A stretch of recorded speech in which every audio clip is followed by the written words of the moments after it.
అనే పరిస్థితి పేపర్ తిరిగాయండి మీరు. తాగుడు అలవాడైన కొడుకులు, బెట్టింగ్లకు అలవాడైన కొడుకులు తల్లిదండ్రులను హింసించి ఆస్తులని లాక్కోవడము, లేదా వాడి రావడము, లేదా వీళ్ళని చంపడము చేస్తున్నారు. ఎందుకంటే ధర్మం అనేది లేదు హిందూ సమాజంలో. తాగడానికి, తినడానికి, ఆడవాళ్ళకు ఎంత ఖర్చు పెట్టాలో అంతకంటే ఎక్కువ పెడుతున్నారు. కానీ యజ్ఞం దగ్గరికి వచ్చేసరికి, విద్వాంసుల దగ్గరికి వచ్చేసరికి మాత్రం లెక్కలు వేస్తున్నారు. 100 ఇద్దామా, 50 ఇద్దామా, 10 రూపాయలు ఇద్దామా అంటే పాపం ఎవరు పెంచుకుంటున్నారు? మాకేం లేదు, మేము చాలా సంతోషంగా ఉన్నాం, మా కర్తవ్యాన్ని మేము నెరవేరుస్తున్నాం. కానీ ఎక్కువ సహాయం చేస్తే ఎక్కువ మొత్తంలో ప్రచారం జరుగుతుంది.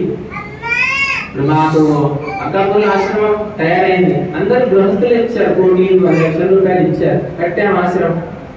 కానీ తర్వాత మ్యాన్ పవర్ కావాలి, మనీ పవర్ వచ్చిన తర్వాత సేవ చేయాలి, రావాలి, పాల్గొనాలి, రావడం లేదు, జనాలు రావడం లేదు. ఎందుకంటే డబ్బు బాగా ఉంది, విపరీతమైన భోగ విలాసాలు అయితే ఇవన్నీ వచ్చి ఒకటి వినాలి, తలనొప్పి ఎందుకు అనేటటువంటి మనస్తత్వం ఏర్పడింది.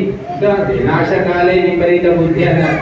పొయ్యకాలం వచ్చిన వాడికి మంచి మాటలు రుచించవు, వాడు వినదలుచుకోడు, ఫస్ట్ వింటేనేమో మార్పు వస్తుంది. కాబట్టి ఈనాడు హిందూ సమాజం కావచ్చు, ఆర్య సమాజం కావచ్చు, శాస్త్రాలకు చాలా దూరంగా ఉంది. తస్మాత్ శాస్త్రం ప్రమాణంతే కార్యకార్య వ్యవస్థితో. మంచి చెడులు నిర్ణయించడానికి వ్యక్తులు కాదు ప్రమాణము, శాస్త్రము ప్రమాణం అన్నారు. మహర్షి దయానందుడు చాలా విస్తృతంగా యజ్ఞయాగాది కర్మల గురించి రాశారు. మీరు ఎంత వీలైతే ఎక్కువ చేయండి, అధికస్య అధికం ఫలం.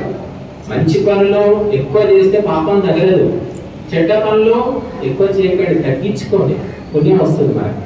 వాయిదా వేయండి, కానీ మంచి పనులు ఇంకా ఎక్కువ ఎలా చేద్దాం అని ఆలోచించాడు. కాబట్టి యజ్ఞము పరిమితమైపోయింది. ఎంత చిన్నగా అంటే దైనిక యజ్ఞం ఎలా ఉంటుందో విశేష యజ్ఞం కూడా అలాగే అయిపోయింది. పరమాన్నము, లడ్డూలు, మోహన్ భోగు, పాయసము, మధుర పదార్థాలు అన్ని కూడా హోమంలో వేయమని చెప్పాడు దయానంద్. అల్లుడు వస్తేనేమో 60 రకాల వంటలు చేసి పెడుతున్నారు.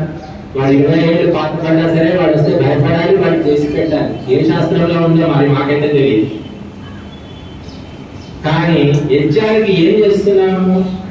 ఆ యజ్ఞం పట్ల శ్రద్ధ ఉన్న వాడు 2-3 దగ్గర లక్షలు ఖర్చు పెట్టి యజ్ఞాలు చేశారు. వాడు మా దగ్గర వీడియోలు ఉన్నాయి, చూడండి మీరు.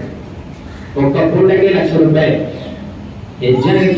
వదిలాడు కాదు నేను చెప్పేది. సుగంధ ద్రవ్యాలు, ఔషధులు, వనస్పతులు, 108 మూలికలు, పరమాన్నము, భక్ష్యాలు, లడ్డూలు అన్నీ వేసి చేశారు.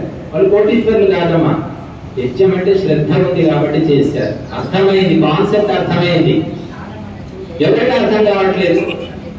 ఏదో చేసుకున్నామంటే చేసుకున్నాం, అయిపోయింది, వెళ్ళిపోతున్నాం.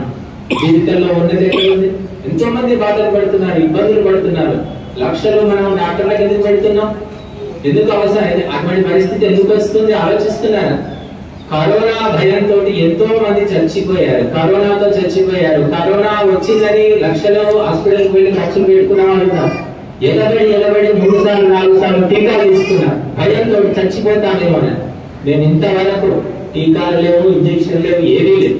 నేను 50 మంది భక్తులకు ఫోన్ చేసి చెప్పాను, అదంతా పెద్ద మెడికల్ మాఫియా, మీరు టీకాలు తీసుకోకుండా అవసరం లేదంటే 50 మందిలో 30 మంది విన్నారు.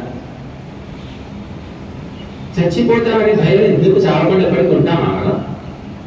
నాకు 6వ తరగతిలో పెన్సిలిన్ ఇంజక్షన్ ఇచ్చారు. నాకు వచ్చినప్పటి నుంచి ఇంజక్షన్ అంటేనే అసలు ఇష్టం లేదు. ఇస్తే బలవంతంగా మా నాన్న అన్నాడు, తీసుకో, ఏదో జ్వరమో ఏదో వచ్చింది అంటే తీసుకున్నాను. తీసుకున్న తర్వాత కళ్ళు తిరిగి పడిపోయి ఒళ్ళంతా చెమటలు వచ్చేసింది. అది కొంతమందికి పడదని చెప్తూ ఉంటారు. మళ్ళీ ఇక డాక్టర్ ఏం